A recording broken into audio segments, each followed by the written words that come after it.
up and down, choke it up, I'm saying like bing, bop, boom, boom, boom, bop, damn. The type of shit I'm Halo, assalamualaikum. Perkenalkan, nama aku Dila. Di sini aku mau bahas tentang budaya perusahaan yang salah satunya nih, ini topik yang paling sering muncul gitu ya di industri maupun di psikologi industri dan organisasi. Yuk kita bahas secara tuntas dengan bahasa yang ringan biar gampang dipahami ya. Apa itu budaya perusahaan? Nah, bayangin aja ya, kamu masuk ke dalam perusahaan A. Terus kamu pastinya bakal ngerasain dong mulai dari suasananya, cara interaksinya, cara kerja sama timnya, terus mungkin kayak hal-hal kecil seperti gaya komunikasi dan cara berpakaiannya. Nah, itu tuh masuknya ke dalam budaya perusahaan. Sederhananya gini, budaya perusahaan itu adalah nilai, keyakinan, dan kebiasaan yang dianut bersama oleh semua anggota organisasi. Nah, budaya ini tuh kayak pola pikir gitu dan perilaku bersama yang bikin perusahaan, misalkan perusahaan A tadi ya, bisa beda banget dari perusahaan B, kayak gitu. Nah, di dalam perusahaan ini terdapat tingkatan-tingkatan. Nah, ada 3 lapis nih, menurut Edgar Sinn, seperti yang diibaratkan seperti bangunan ya. Yang pertama itu ada artifak.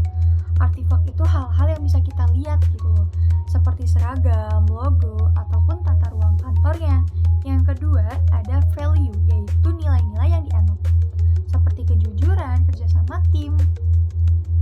Lalu ada profesionalitas.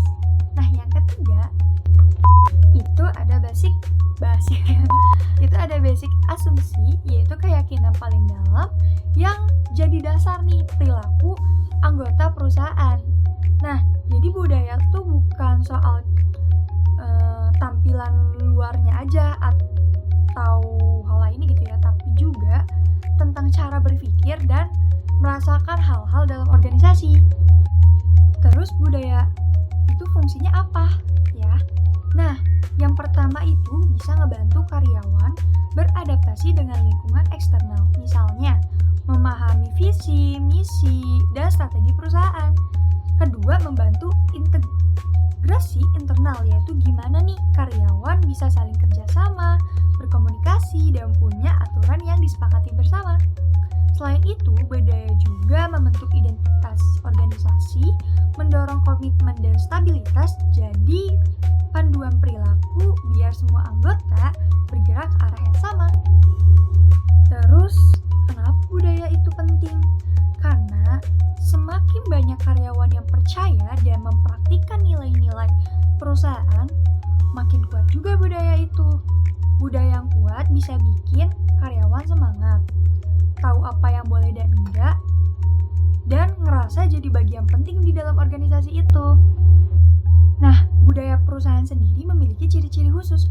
Menurut Robin dan kawan-kawannya, terdapat 7 karakteristik penting. Yang pertama, ada inovasi dan berani ambil resiko. Yang kedua, perhatian pada detail. Yang ketiga, fokus pada hasil. Yang keempat, peduli pada orang. Yang kelima, kerja sama tim. Yang keenam, sikap kompetitif atau agresif. Yang ketujuh, stabilitas. Nah, kalau kamu perhatiin, tiap perusahaan pasti punya kombinasi unik dari karakteristik ini. Misalnya Google. Nah, Google ini kan dikenal sebagai perusahaan yang inovatif ya. Sedangkan perusahaan keuangan mungkin lebih menekankan stabilitas. Nah, secara umum juga budaya bisa dibagi menjadi 2, yaitu budaya kuat sama budaya lemah. Nah, budaya kuat tuh budaya kayak gimana sih? Nah, budaya kuat itu budaya di mana nilai-nilainya dipegang teguh oleh semua anggota. Sedangkan kalau budaya lemah itu nilai-nilainya belum begitu disepakati gitu loh, belum disepakati semua, sepakati bersama gitu ya. Nah, selain itu menurut Cameron dan Quinn, ada 4 tipe budaya perusahaan. Yang pertama ada clan culture, seperti keluarga besar, hangat, dan mendukung. Lalu ada adokrasi, yaitu penuh ide baru dan inovasi. Ada hierarki, yaitu rapi dan teratur, terus fokus pada aturan dan efisiensi.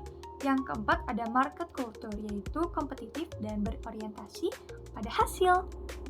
Jadi, budaya perusahaan itu bukan cuma sekedar teori, tapi terasa nyata dalam setiap perilaku dan keputusan di tempat kerja. Dengan memahami budaya perusahaan, kita juga bisa nyesuaiin diri nih, berkontribusi lebih baik, dan bahkan ikut membentuk lingkungan kerja yang positif gitu loh. Nah, terima kasih ya udah menonton, semoga kalian paham. Bye-bye!